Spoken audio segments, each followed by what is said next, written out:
Okay, we'll take a look at the left-hand reverse. I'll explain it using some diagrams and then we'll go out in the car and I'll demonstrate one to test standard. Here's the left-hand reverse.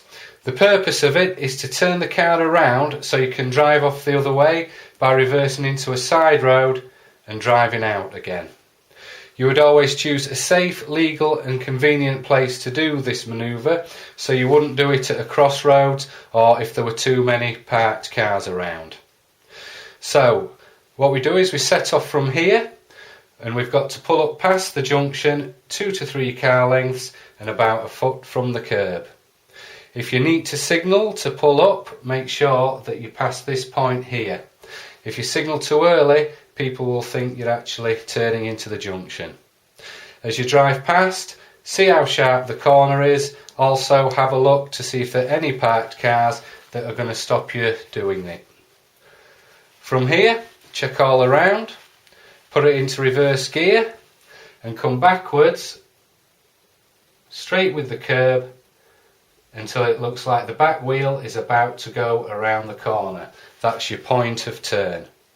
I find it useful to stop here because you can check all around, especially this blind spot, because as we reverse around the corner we'll swing the front of the car into the road. Once it's all clear, reversing around the corner, keeping the same distance from the curb, reversing back for a distance of 2 to 3 car lengths into the junction. You need to be far back enough so someone could get around you and to their own side of the road in order to emerge. Make sure you keep a lookout for other traffic while you're doing this. If anything comes up behind you from this direction, just stop and let it get past. If something comes this way, you're alright to keep reversing on this straight bit, but if they're signalling to come into this junction, just stop and wait for them to get past.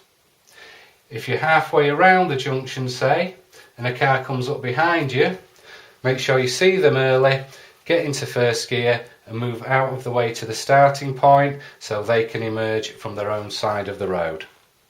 Okay, let's take a look at that in the car. Okay, we're going to do the left-hand reverse on this junction in front of us. So I'm checking around, no cars about, so we're moving off.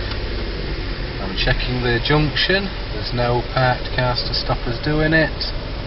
So pulling up 2 to 3 car lengths past, about a foot from the curb. There we are. Into reverse gear, checking around. And I'm coming backwards, looking mainly through the back window and just glancing in the mirror to see where we are in relation to the curb. Now if you stop here, now if you look in the mirror, you can see the curb in the bottom left corner. If the curb looks like it's going to move left in the mirror and get further from the car, you need to steer towards the curb. If it starts moving to the right and looks like it's going to touch the car, you need to turn away from the curb.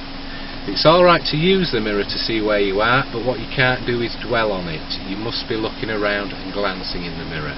So I'm checking all around, checking the blind spot. Now we're going backwards and I'm turning just enough to get it following the curb. Now it's following the curb, I can start to check around, just making sure there are no cars coming. All clear, so we're continuing around the corner, having another look around. And then when we get to this point and the car comes straight with the curb, straighten up. And now looking mainly through the back window. This is easier if you think of it as a straight reverse and then a corner and then another straight, rather than thinking of the whole thing as one. And there we are.